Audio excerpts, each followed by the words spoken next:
എല്ലാവർക്കും നമസ്കാരം. 27 നക്ഷത്ര ജാതരായിട്ടുള്ളവരുടെ 2026 വിഷു ഫലമാണ് പറഞ്ഞുകൊണ്ടിരുന്നത്. ഇന്ന് അവിട്ടം നക്ഷത്രത്തിൻ്റെ വിഷു ഫലമാണ് പറയാൻ പോകുന്നത്. അവിട്ടം നക്ഷത്രത്തിന് വളരെയധികം ഗുണാനുഭവങ്ങൾ ഉണ്ടെങ്കിലും ആരോഗ്യപരമായി വളരെയധികം ബുദ്ധിമുട്ട് അനുഭവപ്പെടുന്ന ഒരു വർഷമായിരിക്കും ഈ 2026 വിഷു വർഷം. അവിട്ടം നക്ഷത്രത്തിലുള്ള വിദ്യാർത്ഥികൾക്ക് വളരെയധികം ഉയർച്ച ഉണ്ടാകുന്ന ഒരു വർഷമാണ് ഈ 2026 വിഷു വർഷം. പ്രണയത്തിൽ പരാജയം ഏറ്റുവാങ്ങേണ്ടി വരുന്ന ഒരു വർഷമായിരിക്കും ഈ 2026 വിഷു വർഷം. കുടുംബത്തിൽ മംഗളകരമായ കാര്യങ്ങൾ നടക്കുന്ന ഒരു വർഷമായിരിക്കും ഈ 2026 വിഷു വർഷം.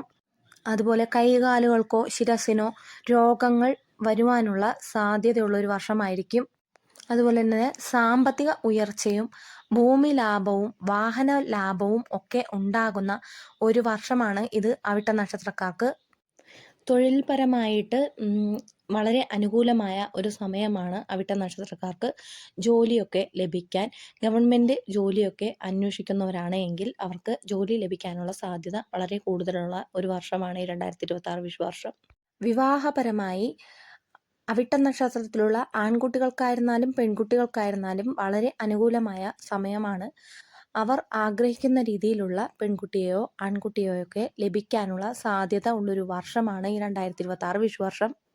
ബിസിനസ് പരമായി പറയുകയാണെങ്കിൽ വളരെയധികം അനുകൂലമായ സമയമാണ് അവിട്ട നക്ഷത്രക്കാർക്ക്.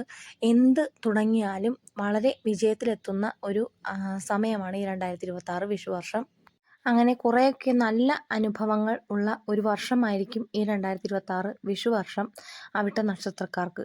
ദോഷപരിഹാരാർത്ഥം ശിവ ഭഗവാനെ നല്ലവണ്ണം ഭജിക്കുകയും ശിവക്ഷേത്ര ദർശനം നടത്തുകയും ശിവഭഗവാന് വേണ്ട വഴിപാടുകളൊക്കെ നടത്തി മുൻപോട്ട് പോവുക. അതുപോലെ തന്നെ മഹാവിഷ്ണു ഭഗവാനെയും നല്ലവണ്ണം ഭജിക്കുക, മഹാവിഷ്ണു ക്ഷേത്ര ദർശനം നടത്തുക, വേണ്ട വഴിപാടുകളൊക്കെ നടത്തുക.